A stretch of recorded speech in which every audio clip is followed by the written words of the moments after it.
Welcome to A Celtic World, the YouTube channel for Celtic fans all over the world. From Bearsden to Banbridge, from the Merchant City to the Eternal City. We connect Celtic fans all across the planet at various times of the day, which I will flash up for you now. Do you hear how I said now there, Brian? That wasn't very Belfasty, was it? You've been away too long? Yeah, now. But I understand. Right now? It's right now.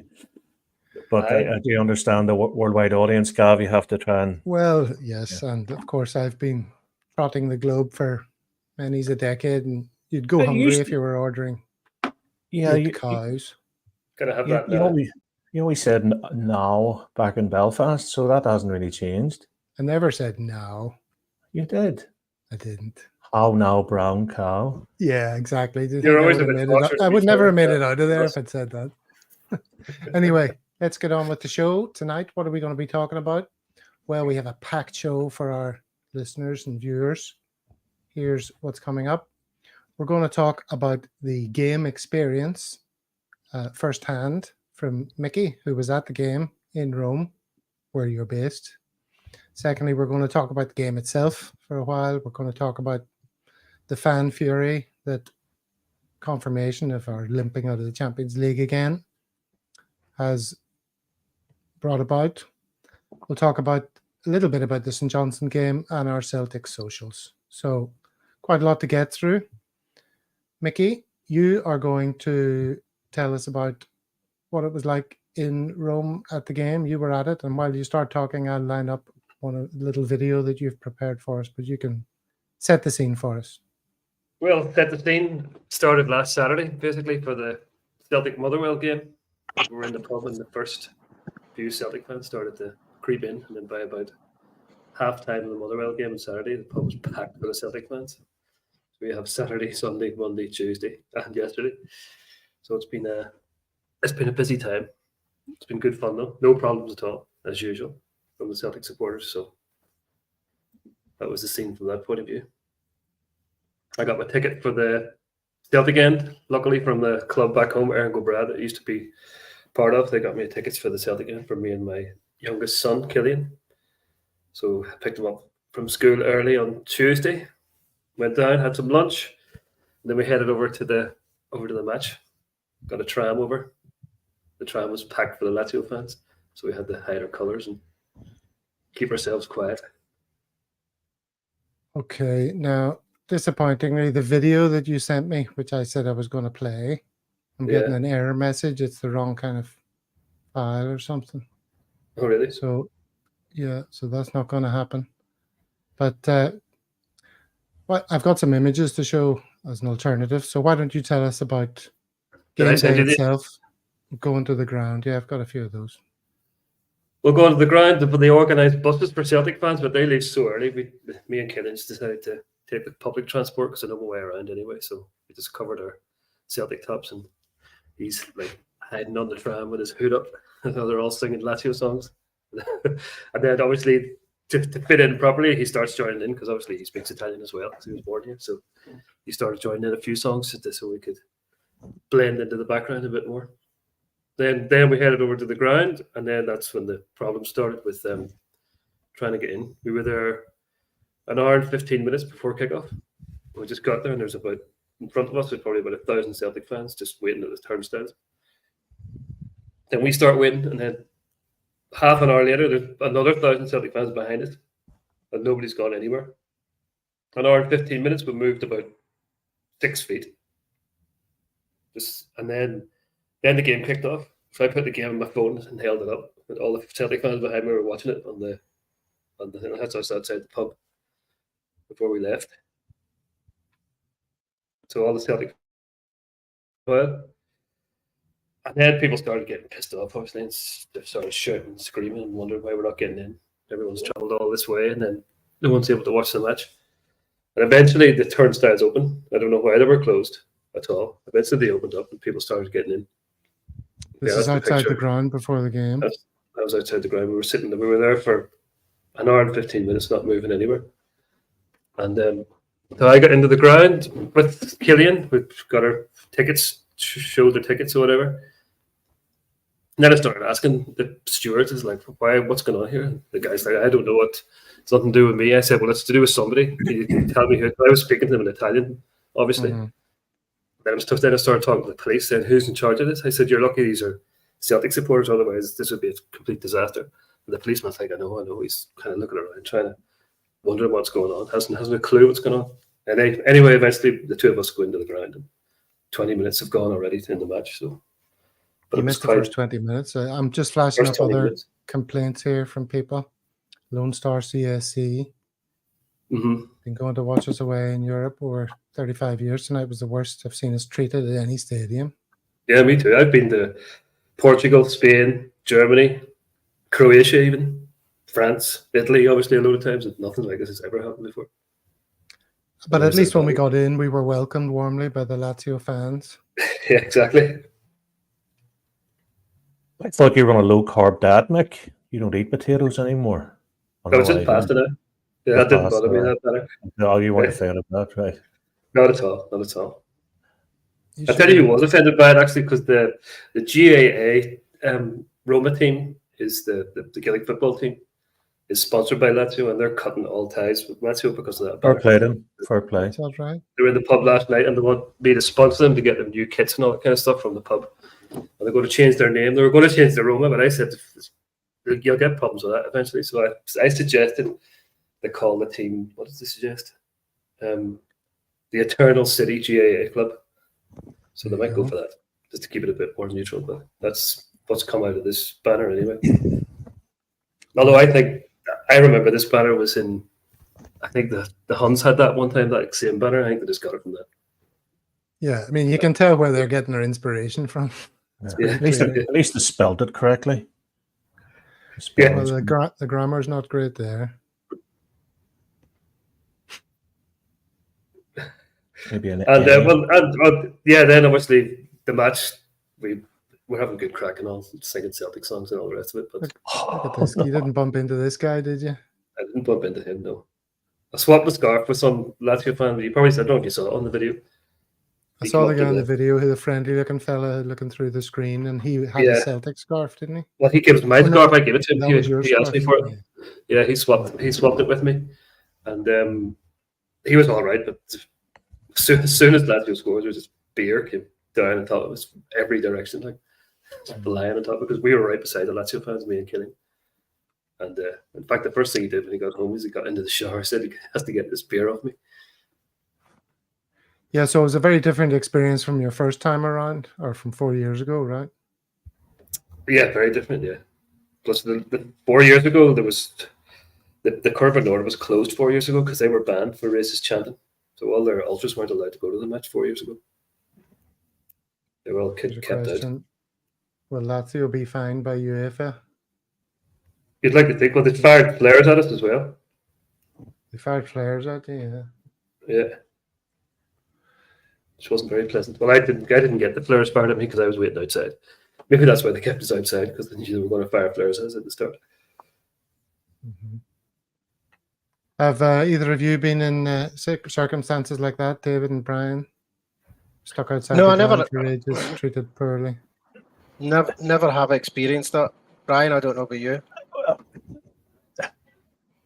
Probably. I mean, I just seem to think any sort of, I hate saying this, British or Irish team away anywhere. You look at Liverpool in the Champions League final against Real Madrid, the way that they were treated. There seems to be a rule for them and us.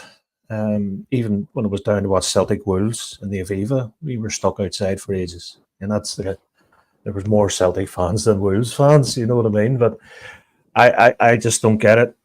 Do they get treated like that when Lazio come over to us? Did they get treated? Did they have to hang around? They were marching around the streets of Glasgow. It's an absolute disgrace. And I would really fair play to you, Mick, for going to the game and bringing your young son to that. But, you know, that's shocking. You know what I mean? And, you know, I just don't get it. If it was rugby, if it was another sport, why is this continually allowed? It's almost like, okay, it's in Europe, it's okay. It's not okay. I actually think they were booing Carter Vickers. I heard every time he got the ball, I think they were racially abusing him. I heard a number of boos anytime he got the ball. I've been to games. I've been to really dodgy games like Portadown, Cliftonville, which in the height of troubles, and there was nothing like that.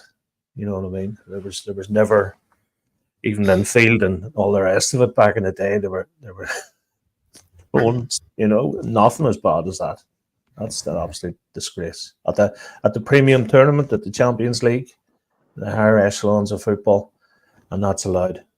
You know, it should, but nothing will happen. They'll get a slap on the wrist, and you know, the show rolls on. Mick, But then, did you I mean, see any actual like violence and fighting and No, things not going at on? all.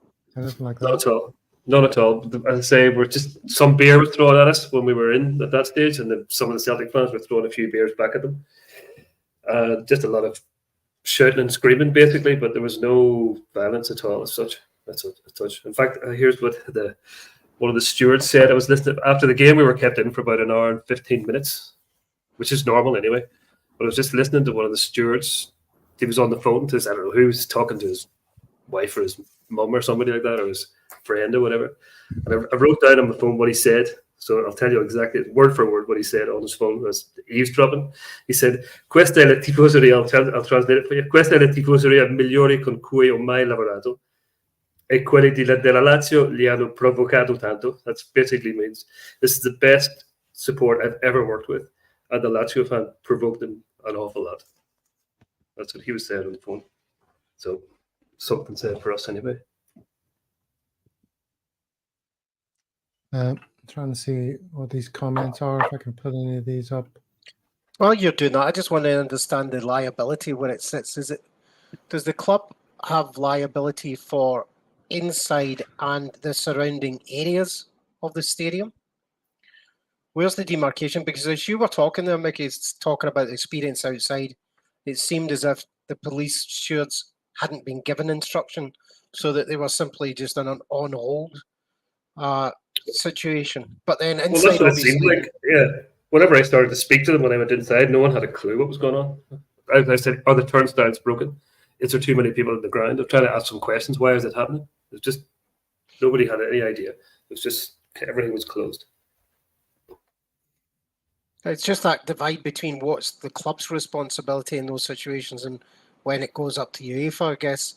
So inside, I get it, the banners and all the rest of it, the fines Yeah. will happen, of course. Well, they should. Whether or not anything will happen, or whether it becomes quite selective, I don't know. But At what point do you even get your money back for your tickets? Because I mean, some people didn't get in till halftime. You know what I mean? Yeah. They've come all That's this way. annoying. The amount of money they spent to get over there and hotels. And And I say this is, as we were saying, this started coming on Saturday. That's like 5 nights in a hotel, not long before Christmas. Like it's a big spend you're getting here. But on the positive for you, the pub was full and cash registers were going off like crazy. Ching, ching, ching, non-stop. Any celebs in, Mick? Were there any? I didn't see any celebs at all. No, I didn't see anyone in particular. Yeah. Did anyone mention to you about, are you the guy from Celtic World? No, I didn't. Because I saw a couple of Okay. people talking about going to the game. And Right. and I said, oh, be sure to pop into Finnegan's and see our Mickey. No, that must have been why I was busy then. Yeah, must have been. Yeah. It's the kind of influence we have. what's the sort of prep that you do for these nights, like in terms of like just ordering staff, food, Yeah. all of that? I mean, it must be a lot more that you have to account for just in the build. It is. It is. I mean, it's something that we've got used to over the years. We've got plenty of room for extra kegs and all that kind of stuff. We've got plenty of staff, and we closed the pub early on Sunday night. We closed at 11 o'clock, which we normally close at 12:30 because there was some Lazio fans sniffing around. Then on Monday we closed at 8:30. We got sent all the Celtic fans home because the trouble the night before the game happens quite frequently. The Lazio fans come around and try to ambush you. And then the day of the game, we were open all day. We opened for the game because loads of Lazio fans didn't have tickets, so the pub was packed for the match. And then when the game was over, we closed up again just to keep everybody safe. And then last night was just normal till the end. There's Paddy Lavery saying hello. He's patronised the pub. Oh, I know him. Paddy Lavery, yeah. He was in with his mate, what's his name? Shah, back in the day. And little bit of politics. Here we go. Roman Empire never died. It was rebranded as the Vatican. Do you not think it would have been a better idea that we met the Pope before the game, not after it? You could have put a curse on Lazio or something. His blessing. I don't know, but we're going to be talking about that later. We've got some fun to be had. In fact, the only song that we sang that the Lazio fans didn't boo was the Papa Francesco song. They couldn't even bring it on themselves to boo us when we were singing Papa Francesco. Very good. Well, look, we'll talk about the game in a second after this. Hey mate, you are watching the least boring Celtic YouTube chat show in the world. And it is totally free. Jeez, that's got to be worth a subscribe, eh? Nice little message there from an AI-generated Australian. They're my favorite kind of subscribers. The bots. All right, well, on with the game, guys. The result was 2-0 to Lazio. I can't remember. Did anyone, like in the last few episodes, call that correctly? Yeah, I think maybe 2-0 or something to them. Can't remember anyway. We should have put a bet on. Let's talk about the game. I was considering doing a I'd stop myself. Not the result we wanted, David. We haven't heard a lot from you yet tonight. Tell us, how did you watch the game? What were the circumstances? Did you see it through? You didn't watch it live, did you? No, I did. It was so. I don't think the result is something that should surprise anybody. I think we knew that we were going to. There was some hope, I think, going into the game, but I think when I saw the lineup and James Forrest is there, and it gives you a startling reminder of just the thinness of experience in our squad, and when they're out, Palmer can't play through suspension, and Hatate and Maida and others are all out. We've been talking about whether or not these how much influence they've had, and we've seen it domestically. You kind of go into the game and then you realise the pace is just off from the very beginning. We're going to see something of the same over and over, this plodding play. Bernardo maybe kind of excited me a little bit in the beginning. Maybe a couple of chances through the first half, 15th minute, I think. And then we get, Brendan Rodgers talking before the game about how important it was to ensure that everybody remained on the park. And then we've got 2 bookings in the first half to just upset us. One probably deserved the other. Absolutely. I didn't think we did. Ridiculous. But clearly it wasn't a booking.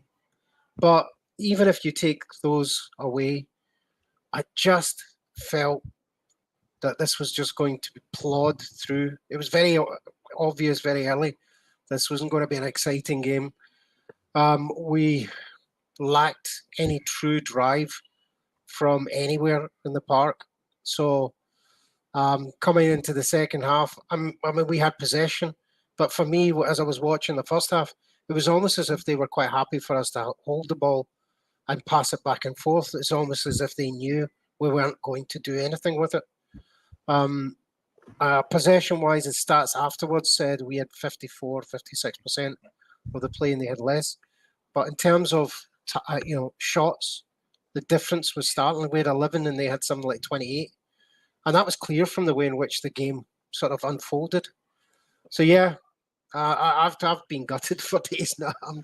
I just haven't quite recovered, even though I knew this was coming.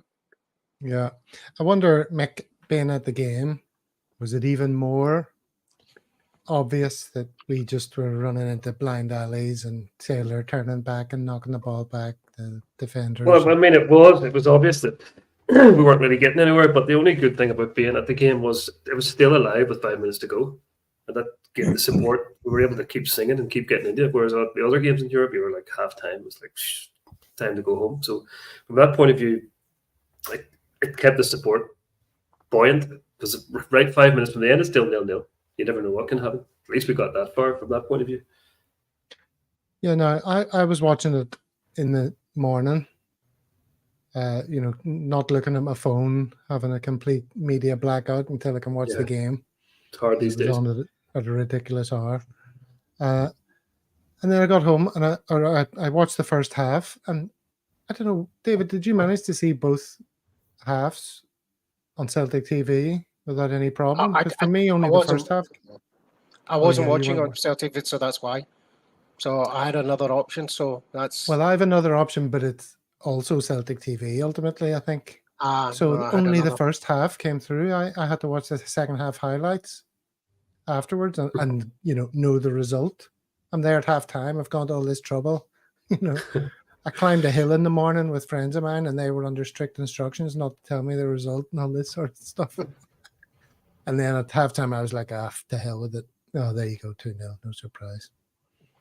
I kind of expected that. I mean, I've been expecting it since the end of the transfer window myself. Another crappy window, Brian. That takes us on to you. Nice little segue. Yeah. Tell us before we get on to the whole big issue of transfers in January and what happened in the summer and the board. Tell us about the game. I mean, were you at any time confident of more than a point? I was even a watching point? I was watching the game, Gav, in segments. I was right, not the 15 minutes. Let's not get a booking. Let's not get a man sent off. Let's not lose a goal. And then it was 15 to 30. I was literally just watching the match. I was watching the clock in the corner of the match. We got to half time. I went, Jesus, we've learned something. We've kept 11 players on the pitch. Hasn't been great. Maybe we could do something. And as the game went on, it was 45 to 60. As David said, there was a couple of challenges that maybe didn't warrant yellow cards, but we were riding it out. I blame myself for leaving the TV at the 80th minute to go and get a cup of tea, because when I come back in again, I just saw Mobley celebrating, and I just went, "It's my fault." But again, if the matches only lasted 80 minutes, we would probably be sitting on what? 4 points, 5, 6 points. So who knows? But no, it was soul destroying. But we rode our luck a couple of times during the game, and we've learned something. I was disappointed Turnbull didn't come on. I mean, it didn't come on for longer. Did he come on? Didn't he? He didn't come on. He didn't come on. Sure, he didn't. Am I whistling Dixie? I wasn't even drinking that night too. Turnbull didn't come on. Sure, he didn't. No, David. I'm gonna check. I don't think he came on. I've noticed he was warming down with the subs after the match, so I don't think he came on. No, so go ahead. Whenever Micky Johnson come on, we looked as if there was a chance. I don't know if you noticed that Mick, but he had a couple of moves. He did. He got a shot on target as well. And Big O was putting himself about, and on another day that might have trickled in. And then I went and made myself a cup of tea and come back, and that's the difference between us and them. They can sit back and dictate and let us come at them, and we just missing that wee bit of quality. Well, missing a fair bit of quality, but fair amount of quality, yeah. It was some tactic, but keeping Immobile on the bench, I guess. Like they kind of ambushed us. Pedro come on. Pedro come on, and you just knew straight away, just put his foot on the ball, and it's almost like a training game for him on the left hand side. Pedro and Immobile, they're both ancient. That shows you the value that a bit of experience can bring, even if they're not, starting games and things. So Immobile's the first goal, refresh my memory. The first goal, as somebody said, came from like a ball that was being played across the box, and it bundled off Scales. And then it sort of wrong-footed Carter Vickers. The deflection wrong-footed him a bit or something, and it fell to Immobile, finished. What was the second goal? I can't quite remember it now. Second goal was a decent finish. He got the ball, he checked back inside, then scored with his left foot. It was a good finish, the second one. And then O had a penalty claim. Yeah. It was funny because on the last show I was on, we were talking about how, O didn't get those decisions for shirt pulls and things. And, well, this is what we said. Yeah, and that point about claiming for it, you want to be telling people like, is like, when you get your shirt pulled, bloody claim for it. Don't just get on with the game like some sort of hero. Turn around and throw your arms in the air like you just don't care. Right, Dana? Absolutely. Well done. Okay. And yeah, I mean, a lot of times we're not selling it enough. So I'm glad to see us get a little bit of chutzpah in that regard. think this is the only channel you'll hear the word chutzpah mentioned, the only Celtic channel. But he certainly did make a lot of it, didn't he? The face on him and the arms in the air and the fall and everything. And then it turned out to be very little in it, right? Yeah, it was very little. I didn't think it was a penalty at all. Anyone else think it was a penalty, Brian? Were you incandescent with rage that it was chalked off? Gav, whenever Immobile scored a second goal, the Xbox was turned on. I'm sorry, guys. It's too painful. It was painful up to the 80th minute at 0-0. I was like watching with my hands, but and then sorry, jump ship. The rat left the sinking ship. Sorry, didn't see it. The rat. You're like Schiattino, the captain of the Concordia. Scatino. Brilliant.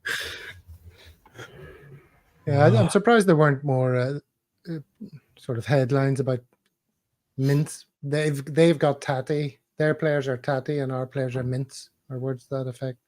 Because there's a striker called Tatty, right? Taty. Is that the right game? Am I thinking of a different game? Maybe I'm thinking of a different game. That's something from a couple of weeks ago. We don't have All a center. We don't have a midfielder called Neep, do we? Neeps, tatties, mints. No. So Micky Moynihan's got a comment here, just moving swiftly onward. Try to bail you out, Gav. It's okay. I heard a stat that with that result, we've created a new record of games played in Europe without a win. Shambles. And you'll see that the other side on Twitter obviously are enjoying this very much. And this fella has put up all these stats here. You can see it. First British side to not win a match in 15 games. Haven't won a European knockout round in 20 years. First Scottish team to get knocked out of 3 European competitions in the same season. Haven't won a Champions League home game in 10 years. Brendan Rodgers, statistically the worst manager to manage in the Champions League. 23 games, 2 wins, and 15 losses. Jeez. Now, of course, the obvious answer to that is, but you're the worst Champions League team ever. You had the worst ever performance. None of that means anything. These stats, I think, are accurate and incredibly depressing, David, are they not? So I think the idea that we will squabble over a penalty claim at this point is it just doesn't make any sense. We've been the architects of this situation for quite some considerable time, or we haven't, but we certainly know who has been. This has been coming for a while. This was on the cards. This is no surprise to anybody. It's just the hope that gets you. And I think we've been trying to be as hopeful and as optimistic in any of these things going into everything. We've kind of gone with the roller coaster of this season, found excuses where we could, found moments of kind of like this looks as if we're on the up again. And here we are back exactly where we are in this broken record of Europe experience. And it's just I'll say it again, this one really got to me. It's just you've exercised so much emotion into these leading up to these games, emotion on the team, just to be hit with this again. And you kind of, what do we do now? Obviously, Brendan Rodgers has made his feelings quite well known after the game, and he's now almost like not holding back in terms of talking of quality. I think that we'll probably come on to the reaction of fans as well. It just we know where the problem lies, and it has to find a solution. We get what we pay for. In the words of the chairman of the club. Yeah. Now, I'm not that emotionally, distraught at the result. Mostly because I think I prepared myself for this all season long. After the summer window, I was like, well, there you go. It's a domestic season we're looking at because we are not going to be better. And there was an exchange I had there with Ian, Gastro Celtic, on Twitter. I commented a little bit on something he put down. He was talking about he feels for Rodgers because Hatate has been missing and he's so instrumental to everything. And I was saying, well, you can add to that, we miss Aaron Moy, I think, more than people tend to talk about. I mean, he was one of the 4 midfielders that were vying for 3 positions, and he was often in ahead of O'Reilly. He disappeared. Jota disappeared. The CCV Starfelt bedrock and central defence was gone. And then you add to that, CCV being injured, Hatate being injured, Abada being injured. I do feel like Rodgers has been dealt a pretty poor hand. I feel a bit for him. I don't know if he's covered himself in glory apart from that, but there's a big talent deficit from what we had before. And we all know the reasons for that, don't we, Brian? How do you feel between Rodgers and the board? I mean, who is your ire directed towards more? Well, there's no point having a Premier League manager, EPL Premier League status manager, if you're not going to back him. It's as simple as that. You can come in and get an extra 5% out of Turnbull or whoever, but if we're not going to back him, there's no point having him. It's like having a top of the range BMW and then putting red diesel in it. Doesn't make sense. You need to give the tools to do the job. He needs to have quality. He needs to be able to go, right, there's a war chest, do what you want with it and back him. And if he buys somebody at 20 million or 15 million or 10 or 7 and they're rubbish, just keep backing him. We're playing boys like Paulo Bernardo, who couldn't get a game for Benfica. On the off chance, hopefully something will come good. I'm looking back over the years, Celtic's transfer sort of status, when they're in the shit, excuse my French, they'll pull Robbie Keane out. They'll give crap managers good players. Lennon got Julian. Could you imagine if we did a big Julian there for the corners? We seem to get, it's either we'll get a good manager or a cheap manager and then we'll back him financially. I'm not saying Martin was cheap, but look, even when we had Bellamy was at the top of his game, but we were playing and, we got binned. Didn't even qualify for the Champions League that year. We seem to be very reactive and we can pull a trump card when we're worried that the fans won't buy season tickets. There's no point having Brendan Rodgers. And I think Brendan's probably sitting there going, Jesus, what the hell have I come into here? I really do. I think I'm not being despondent. They'll probably win the league, yeah, maybe a Scottish Cup.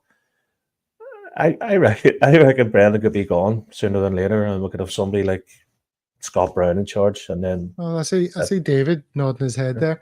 The other side of that, Micky, surely is Brendan's only just in the door. He hardly had much say in the summer window. He hasn't even had his own proper window yet, and he's talking in terms of the next couple of windows to start to get the players in that he needs to do the job that he wants them to do. Yeah, no, but he was there all summer. I mean, he had time over the summer to get something done, you would have thought. But that's what I always thought about Ange. Ange seemed to have his signings sorted before anything, like even finished the season. He knew who he wanted to buy for the season ahead. It just seems that nothing at all happened in the summer. And I do feel sorry for Brendan Rodgers with all the injuries and that kind of stuff. That was the point. But I think Brian's right. I think if something doesn't happen in this transfer window, that Brendan Rodgers will be looking down the road again, I'd imagine. He'd have no trouble getting a job somewhere, but I think he'd love to do well at Celtic, but he needs to get the backing, otherwise it's not going to happen. On Micky's point there about what seemed to be when Ange was organising his team and doing deals, it felt like, and I don't know if it's the case, but it felt organised, targeted and specific. And we saw some exceptional players coming in from what was clearly his kind of choice, because it was people that he knew, players that he knew and was familiar with. And then all of a sudden through last season, it seems to have gone into this last minute, down to the wire, bargain search type stuff again. And I don't know whether or not there's a consistent factor in the, between those two occurrences, like who was there at the time when it seemed to be working well and who was there when it isn't seem to be working well again. Yeah, it's got back to the day. It's like the last day of the transfer window. Here's 3 guys in Celtic clubs you've never heard of. It's like, who are they? Yep. And then all of a sudden they're Celtic players. Like, where did they come from? It doesn't seem to be organised at all. Well, opinion Yeah. appears to be divided on this issue we're talking about. Here's Alex saying Rodgers was sold a bill of goods by the board. Frank countering that he was not shafted in any way, shape, or form before he agreed to return, but only agreed to all of this and is now trying to put it all on the board. And that's what he was motivated by, it would appear, is the point. I think he was offered about 20 times that to go to Saudi Arabia, to be fair to him. And there's players that he missed out on. I mean, apparently we were close to is it Liveramenko? Gav, apologies for my pronunciation. The Croatian So I'm going to goalkeeper. mute your microphone and discuss. Well, there was talk of Ryan Bertrand coming for the left wing, and he's physical enough, and he's Champions League winner. So you just don't know how if those things had happened. And I mean, but what about the big fella from Liverpool? Is he just gone now? What is Goalkeeper? No, the centre half. Phillips.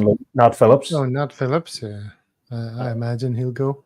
And Lagerbielke. I don't know. I think it's maybe time to give Scales a rest. I just think it's the team are puffing and panting and puffing and blowing, huffing and puffing there. I just think it's Huffing and puffing and panting and blowing. and blowing. Yeah, yes. That's a lot of breathing. We've all Maybe been some there, support for McGregor in midfield as well. Definitely, David. Let's face it, his performances have not been at the level of which we would normally expect him to be. He seems to be recycling the ball a lot more than you said, Gav. Whenever Moy was there, Moy was the player that sat and gave a Tate and Gregor free rein to do what they did best. I tell you what, I'm missing Juranovic as well. You know, I think that arrogance. Johnson, I think, has been reasonably poor in the Champions League, and you can say, oh yeah, it's his first sort of stint in Europe. I think he's been found wanting a couple of times in big games. It'd be great to have that sort of international quality. I know he plays for Canada, but European international. He's played Legia Warsaw for a couple of years. He's been around a few of the Croatian clubs, and now he's in Union Berlin. You missed that. He probably had about 20 games in Europe under his belt, to having a guy who's maybe his third or fourth game in Europe. Yeah. I think to that point, well, about Brendan Rodgers, if he left, would the fans turn? I think fans are still sort of immunised against changing managers now, aren't they? Over the last 4 or 5 years, right? With the reaction of Rodgers going that hit hard, and then Ange leaving, everybody was kind of feeling that he had wound us up into believing he was going to be around for a while, and then went after the money, understandably, I guess, or position. I think if Rodgers went out, I just don't know that I don't know that anybody would care enough now. Not if he went for, not being backed. The anger would turn against the other people. Who wasn't this the message that they were sending out when it was time for season ticket renewal, as Brian mentioned earlier? Wasn't that the term, we're all in? Micky, what did that mean to you when you saw we're all in? It meant that they were going to get their finger out, spend some money, and get the players in that we were looking for. Because where does that term we're all in come from? Playing cards, is it? Yeah, of course. Texas Just Hold'em. pushing all your chips forward. I'm all in. Yeah. Going for the big victory. Yeah. No more penny pinching. But perhaps we could direct our minds to some other thoughts about, how we can add to that slogan. We're all in on it. The board are all in on it. Maybe they left 2 words out. Say again? They left 2 words out. Yeah. Do you think the board, this is exactly the board's plan? They're perfectly happy with everything. They're just going to keep winning the league, keep getting into the Champions League, pocketing the money, building up a big cushion, paying themselves a nice salary. The business is running great. As businessmen, they're doing a fabulous job. But we'll Do you keep getting think this? we'll keep getting in the Champions League as long as the Huns keep doing well in Europe, because that's the only reason we qualified, because the coefficient went up. Yeah, we should be cheering them on. I'm moving around like a meerkat, says Paddy Lavery. I was trying to see what your comment, Paddy, was about farting, but I couldn't work it out, so I didn't bring it up. Okay, so we're all in on it. That's one possible alternative. We're all increasing our salaries. You like that one? We're all incrementalists. Small steps, baby steps. Let's not go mad and throw 70 million at players. See if it gets us one more game in Europe. What's the point in that? They might be saying. We're all infallible. There's another papal reference for you, Brian. Thank you. You know, these guys are the guys in suits. They know how to get things done, not the common fan. The hell do they know? Leave it to the adults in the room to make the decisions. We're all indifferent to fans whining. They probably know that all they have to do is ride out this period. And they've seen it in seasons past, under Ange, for example, like the Champions League comes and goes. And then before you know it, we get back to winning ways and it's all tickety-boo by the end of the season. David, do you think they're just sitting tight and that they think this too shall pass? I think they probably, like us, have gotten used to this kind of year in, year out situation. But something about this time seems to hit harder. So I don't know whether or not they might get away with it this time or not. I've seen lots of comments over the last 2-3 years about how the board performs, etc.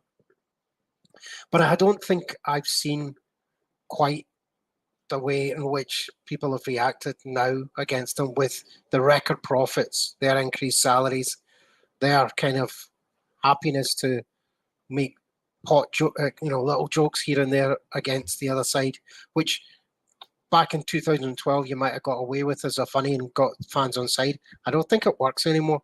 I think, and I've felt for the longest time, the board have had a real image problem with fans.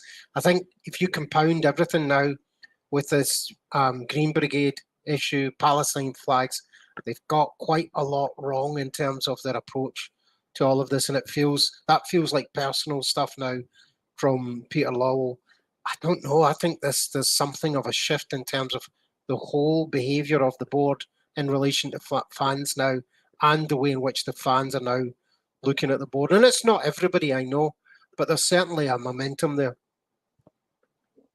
So they might not be thinking we're all invulnerable. Did you make me all say all of that? Did you make me say all of that just to get to your joke? No, I thought it was finished. I thought I'd come to the last one and then I found one more. Oh dear. Set Micky, me up We're on all, beauty there. we're all inept, Gav. We are all inept. That be one. that was one I thought of, actually, Brian. Good man. There's a I think few the coming player. in. Sorry, Gav. The players need a lift. The players need a personality to come into the squad in January to give the team a lift, a la Sinclair, Dembele, Edward. I think the team's a bit stale. I really do, and I think it would take one or two personalities to come in. I don't think we've too many personalities about it at the minute. McGregor, I don't think, is a personality. Joe Hart, even I'm admitting Joe Hart's finished for us. We need a couple of big personalities to come in. Just but Palma is about the only personality I think we really have. Kyogo's there, happy, nice wee guy. I want some animal coming in. Somebody that's gonna. I would love to see your guy Mitrovic play for Celtic and go in with a head and do something a bit physical, bit feisty. I'm sure they're out there. Just to get somebody could turn around and go, right, we've got 10 minutes left in the game. It's not winning. Throw this big lump on, and he'll try and get a goal or two, a la Immobile. Anyway, sorry, going off one. Don't be sorry. There's plenty we need. But here's another little message for you. Oh my goodness, this is a great channel and totally free. I simply must subscribe right now. Oh, okay, great. Well, we really are worldwide with these accents coming through. What about the Malaysian league, Gav and David? Is there any gems out there? Anybody we can? Well, that's an interesting thing that you mentioned because I was talking to my mate Scott here, who's a former Socceroo, and I'm going to get him on the show sometime to talk about the best players in Malaysia, Indonesia, Thailand, these other markets that no one's looking at, and whether they could cut it and whether their salary expectations would be met and what would be the main sort of stumbling points. So I've discussed that with him, and I'm definitely going to do that at some stage, and we'll highlight a few players from all those leagues. There Talk was a about them player little. about 3 years ago, who won world goal of the year Oh, in yeah, the free Penang, kick. the free Yeah. kick. Mm. So there was that. Other than that, I can tell you. Well, there's a little tricky winger, plays for JDT, who's apparently very good, but they're the Manchester City of Malaysia. They get paid really good money, and the boss doesn't want any of them to go anywhere, apparently. So, but it's an interesting thing to think about because it's also, I think, from the Scottish League's point of view, they should be try and open up these new markets and generating interest. If there was a few Malaysians and a couple of Indonesians playing in Scotland, you could get, TV deals for it. Indonesia's a massively populated country. You could have them all watching the Scottish League or, I was going to do an accent there, but I won't. Talking about, St. Johnson playing against St. Mirren and that's a big game because there's a guy from Jakarta and there's a guy from somewhere else in Indonesia, and they're, I think that's worth thinking about. So there's an interesting one because I made my social media about who have we played against who also play in the hoops. So I was hoping that there's a team in Singapore called Geylang, who's playing the hoops in Singapore. They were formed in 1973, and we've never played them. Although Celtic have played in Singapore 1977. But interesting as I was trying to find out that detail, about a year or two ago, guess who partnered with Geylang? So who's looking at this group, this space? The Desmond? City Group. Yep, City the Group. City Group. City. So they've actually signed a relationship with the City Group. So maybe people are looking. Who knows? That's quite funny from Micky. Philippines have enough problems, Gav, without watching the SPFL. Very good. All right. So, is there anything else we want to talk about in relation to the board? There's loads of comments coming in. I've just clicked on that one by accident. It all ended in tears for McNeil. Tears for Lennon second time around. Is Rogers going to make it a hat trick of tears? Well, They always say what's your never go back. gut feeling, Micky? Talk to us. Well, that's just saying they always say never go back. So I hope it doesn't finish that way, but it's not. It doesn't look good from history anyway of people going back to old jobs. Keep talking.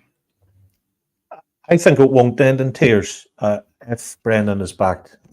I think, as you said earlier, Gav, the board are quite happy to ride it out and go, well, we just had to look at the squad. A couple of players needed to get in, didn't happen. Well, a few injuries and stuff. But if Brendan is worth a salt, and come the 31st of January, we don't have. I'm not talking marquee.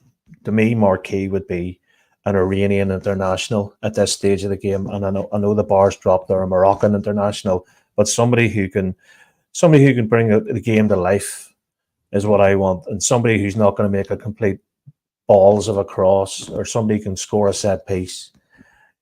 Back him to that degree. Otherwise, he'll go. He will go. We'll have him for a season. It's easy. There's players out there that won't cost the earth.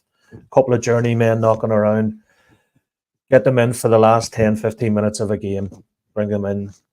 But if it doesn't happen in January, if we need to get a keeper, we know the crack. We know the players we need to get. If the board don't back him by then, I know there's a couple of Ollie Burks coming in, and that old clown played for Chelsea, Charlie Masonda. Then, but it's gone. If this is critical, the second window. If he is not backed with extreme quality, Brendan will be gone. End off, and then we'll get Scott Brown in, and we'll have Lennon as a director of football, and next Charlie Mulgrew will be doing the under-21s, and Peter Grant will be. This we have a chance here. We need to back him, or shit or bust. That's it. End off. The Huns are going to go into the Huns are in a 16.9 million court case with Mike Ashley, which is happening in days. About unpaid money and all the rest of it. So don't worry about them. But leave the money there. We're sitting with 50 plus million, 80 million in the bank. Back them for God's sake. See what happens. Well, you see, bad news for Rangers can be bad news for us too. If you are of the opinion that, as the lyrics of that song a few episodes ago went, we only spend when there are dangers, i.e. we're threatened by the Rangers. While they're crap, we snap the purse. 2 points in Europe, could be worse. Brilliant inspired lyrics there. I'm not sure quite who wrote those. But David, the shitter they are, the less our board have to do, right? So we've covered this one before, right? And it shouldn't necessarily matter, but you need competition. We need competition for the league itself. Micky said earlier that one of the reasons why we're qualifying is because they are keeping the coefficient up. So the idea that we can fully distance ourselves, whatever we want to be, or whatever the board have said, and they want to joke about this, it's not the case. It's simply not the case, and we've got to be realistic than that. Now, they may come into more financial difficulties, etc. It seems to be their want. And that is probably the one thing that we are grateful for, is that we have 70 million, but we're not going to get to see it. So we might as well not have it. I don't know. Yeah. It's just getting frustrating now. So give us a competition in the league at least, and let's get through that. Europe's over. Yeah. Well, let's get back to the league then, and matters a bit more prosaic. Ones where we might have a chance. I put this in the WhatsApp group a few days ago. How real is this? Did you all see this? It looks stunning, I tell you. Yeah. It's amazing.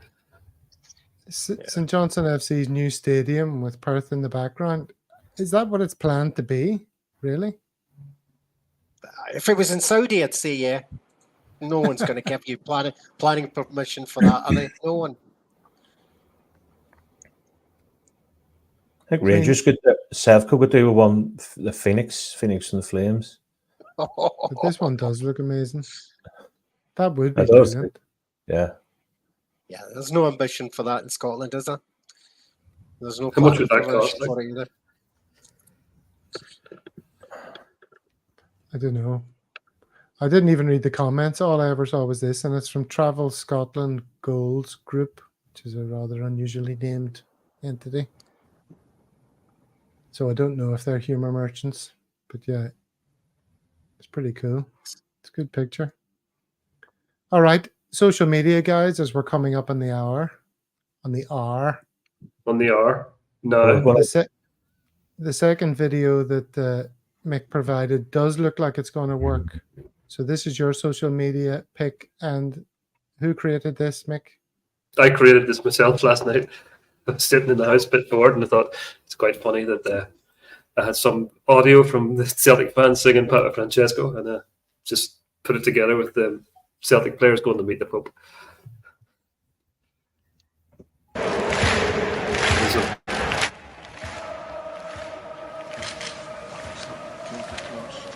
Nello sport la cosa forse più bella è la gratuità. Mai perdere, per favore, la amatorialità. E questa è la cosa bella, amateur, dove lo sport è per lo sport stesso. E questo significa tanto.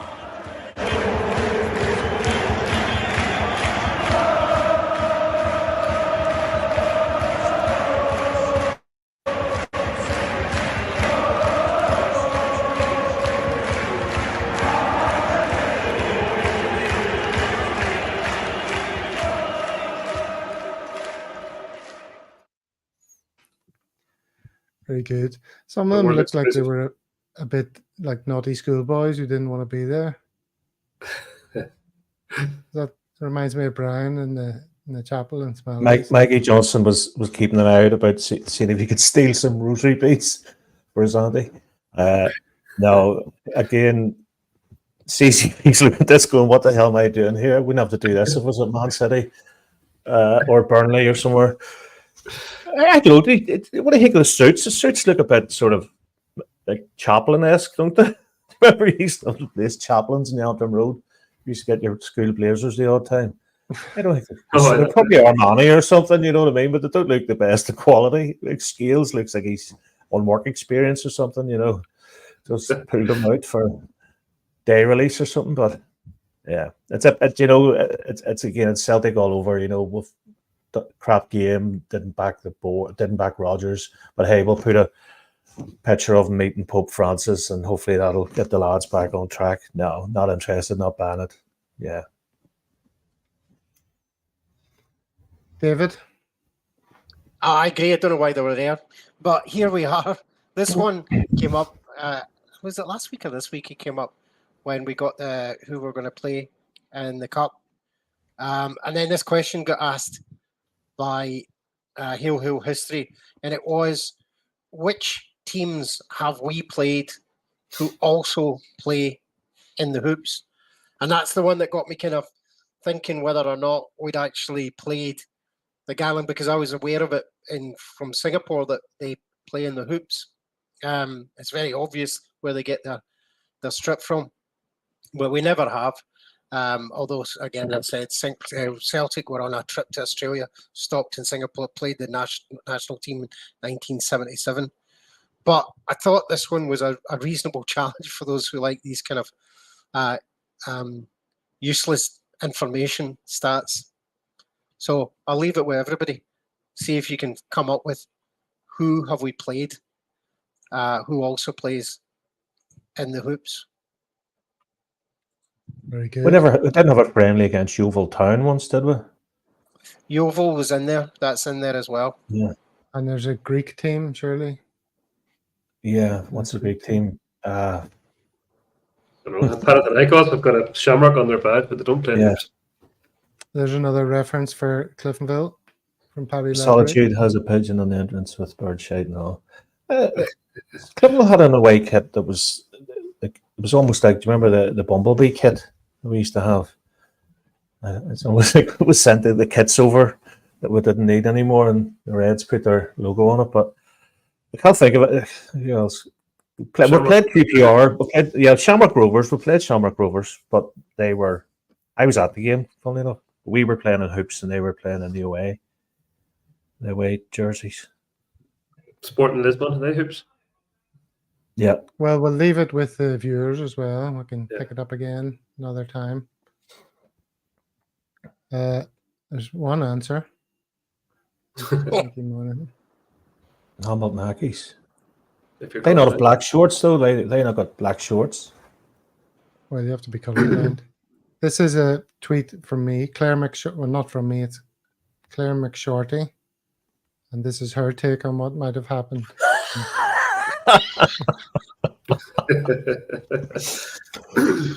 It's a credit card machine. Brilliant. Did he give him a discount? No discount. He gave him that. It was 115. Yeah. No room for sentiment in business. He's just a business guy. He is. All right. Well, look, thank you everyone who's been in the comments. It's been good old crack tonight. Thanks for everyone who's participated. It's good to have you back, Micky. Are we going to see you again? Yeah, soon? definitely. Sometime Definitely. early 2024. Aye. And I'm sure we'll be seeing the other boys before then. But thanks very much for giving us all your personal hands-on experience with the Lazio game. That makes us feel like we were all there to witness. It must be great as a Celtic community to have somebody like Mick about that can speak in Italian and be the eyes and ears in the grounds and keeping the boys safe. I mean, fair play to you, Mick, for doing that. That's a big shout out to you, man. Cheers. I'm sure you do the same in Banbridge, do you not, Brian? Oh yeah, I would make sure all the the 5 Celtic fans down here would be safe as houses if we were going to play somebody. You know, well, that's it. No, we're all a family initially. Like we all have one thing in common: Celtic, and no matter remember being at games and people trying to get money to get in, and you just give it to them. You know what I mean? Being people getting on buses at 6 o'clock in Belfast to go over to the park of no ticket. Don't worry, you're among us, and that's just brilliant. What Mick's doing, and as we tour the Champions League, I think I'd probably rather stay in Mick's pub than go up the Lazio game myself personally. But there we go. St. Johnstone. Well, we're also one big happy family here at Celtic World, and we will reconvene next Monday. We'll see you then. Thanks, lads. He'll hear. Ciao.